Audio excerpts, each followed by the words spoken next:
He looked up across the stars. The moment that Horus died and my father was resigned to the golden throne, I became the foremost of all the Emperor's sons. Think of that. To inherit that kind of power in an instant.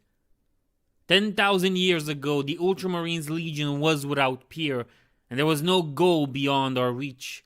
We were not bled dry by the siege of Terra, and I, as their Primarch, emerged from my brother's heresy alive and unscathed, standing in sole command of the single largest military force that was left in the entire galaxy.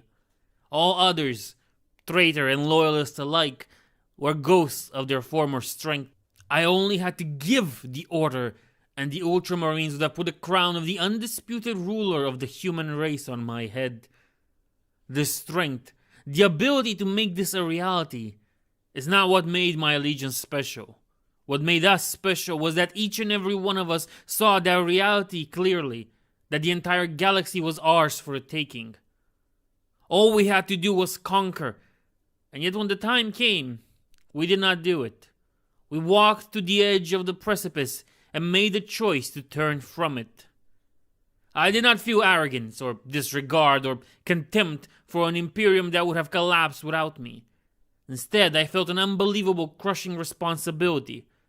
Again, humanity was on its knees and tearing itself apart in the heresy, and every Xenos species, every rebel within the Imperium, and all the forces of chaos saw that just as clearly.